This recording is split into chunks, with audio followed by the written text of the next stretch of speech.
7.43, pa 1 simtdaļu lēnāk skrējusi Maltas sprintere Šarlota Wingfielda, bet galvenās favorītas lomā šajā skrējienā būs Oļisa Pova, viena no sezonas līderēm, 7.14. Jā, 2011. gada Eiropas čempiona telpās.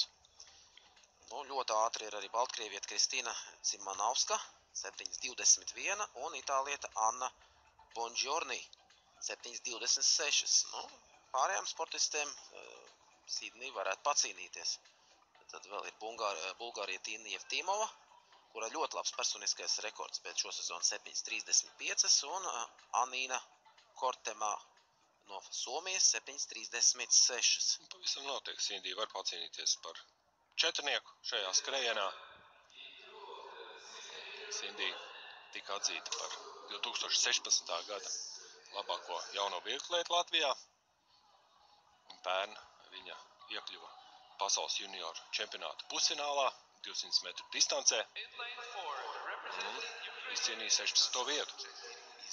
Un Sindijas treneri ir Mārīta Lūse, treneri, pie kuras ilgus gadus trenējas arī mūsu tāllecējs un trīsoļlecējs Elvijs Misāns.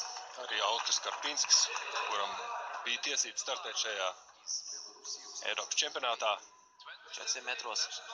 Arī Mārīta Lūse savulaik bijusi ļoti laba sprinteri, gan 100, gan 200 metru distancēs.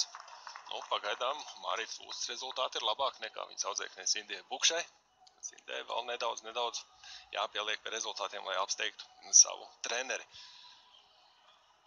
Bet viņa bija ļoti priecīga par sasniegto rezultātu. Katrīnas kausā ļoti priecīga, un jācer, ka Mārītas Lūse klātbūt Belgradā arī palīdzēs Sindijai veiksmīgi nostartēt. Nu, protams, priekš viņas liels panākums jau ir dalība Eiropas čempionātā. Nu, ja izdosies tikt tālāk pa pirmo kārtu, tad, protams, tas būs priekš viņas izcils sasniegums, un to arī novēlam.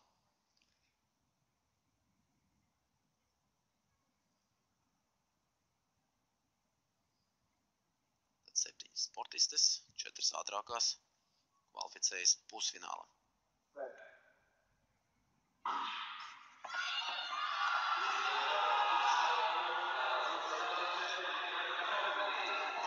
Četrniekā Sindija diemžēl neiekļūst, varēja mazliet labāks starts būt šajā skrējienā.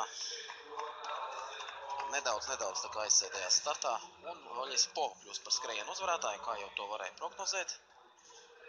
Eiropas ekščempionu telpās, kur īpaši labi skrien allāžu 60 metru distance, netik labi viņai veids 100 metru skrējienā 7.24 nebija. Pavisam nedaudz lēnāk kā pirmajā skrējienā uzvarētāja Eva Sobodova un Aleksandra Burharde, attiecīgi 7.21 un 7.22. Pova pārliecinoši uzvar šajā skrējienā. Sindijas rezultāts varētu būt 7,50 sekundžu robežās. Jā, 4. vietā 7,42. Somijas, Bulgārijas un Baltkrievijas sportists iekļūst automātiski pusfinālā.